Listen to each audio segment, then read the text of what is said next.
eu sou a professora Zezé Barino e eu estou aqui para conversar com você a respeito da banca IBGP. Bem, inicialmente eu preciso me apresentar para vocês. Eu tenho mestrado, especialização e graduação especificamente em letras e eu tenho 36 anos de experiência em concursos públicos. Ou seja, já trabalho com essa área aí há muito tempo. E é essa minha experiência que eu quero passar para vocês, certo? Bem, em relação à banca IBGP, quais são os assuntos mais cobrados da prova de português? Dentre os assuntos mais cobrados, obviamente, nós temos aqui o texto. O texto sempre muito cobrado na prova. Mas a banca, ela cobra bastante a compreensão. Então, ela não trabalha necessariamente com inferência, subentendido, mas isso não significa que não vá aparecer.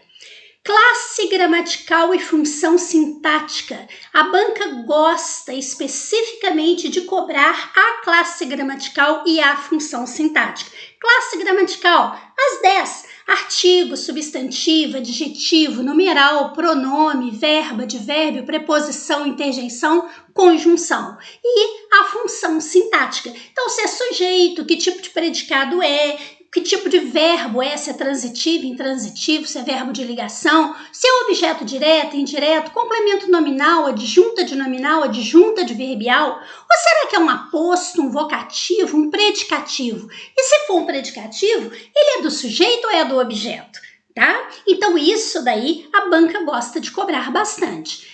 A parte de pronomes especificamente, a banca gosta de cobrar um emprego de pronomes. Pronome pessoal, pronome demonstrativo, o pronome relativo e também a colocação pronominal. Se esse pronome deve ficar, o caso pronome pessoal oblíquo, ele deve ficar antes do verbo, no meio do verbo ou depois do verbo. É a próclise, a mesóclise e a ênclise. E o verbo, que eles também gostam de cobrar bastante. Em relação a verbo, eles cobram muito tempo verbal, modo verbal, então sempre aparecendo questão em relação a isso. Os conectores. A questão de trabalhar conectores, aqueles elementos que fazem a conexão, como conjunções, preposições, os pronomes relativos que eu citei acima, sempre aparecem em todas as bancas. E IBGP não é diferente. Então, em relação a conjunções, por exemplo, eles cobram muito as relações semânticas estabelecidas ou relações discursivas, quer dizer, relações de sentido. O período composto, que eles também cobram, então oração subordinada, coordenada, a oração principal e aí dentro a questão da pontuação, tanto em relação a termos simples como em relação a orações do período composto. A acentuação gráfica e temos que tomar cuidado aí com o novo acordo ortográfico. Concordância, tanto a verbal quanto a nominal, e crase. E é óbvio que para você entender crase, você precisa também saber regência. Não é isso mesmo? Nossa, Zezé, mas como que eu estudo isso tudo? É muita coisa. Pois é, eu estou aqui apresentando para você o meu curso Português em Questões Comentadas da banca IBGP. Qual é a importância desse curso? Você não vai ficar aí trabalhando, lendo uma gramática, não. Eu vou pegar questões da sua banca, provas muito atuais, 2019, 2020, provas bem atuais, e nós vamos aí resolver com você 100 questões de português com as devidas explicações do conteúdo. Então, dentro das questões, eu explico aquilo que é necessário. Uma excelente maneira de você estudar, bem focado naquilo que a banca pede. E você tem um tempo de acesso aí de 180 dias ou até a aplicação da sua prova objetiva, certo? Bem, vamos fazer o seguinte, vamos conhecer um pouquinho da banca em uma questão de 2021, da Prefeitura de Itabira, Minas Gerais, que foi o concurso para professor de séries finais do ensino fundamental de educação física. Veja esta questão que apareceu aqui. Nós temos aí uma tirinha e o homem branco, né, diz para o índio assim: cacique, traga o tratado de paz para mim assinar. E o cacique diz: não. Por que não? Porque é para eu assinar. Respeite a hierarquia entre eu e você, entre mim e você. É uma vergonha para mim estar nessa situação. Agora você acertou. Bem, assinale a justificativa para as correções feitas pelo cacique. Então você consegue perceber neste caso que houve aqui uma correção na primeira fala, quando ele diz para mim assinar, uma quando ele diz respeite a hierarquia entre eu e você, e quando ele diz é uma vergonha para mim estar nessa situação, você acertou. O que eles querem? Bem, eles querem aí que você mostre o seu conhecimento em relação a emprego de pronome pessoal.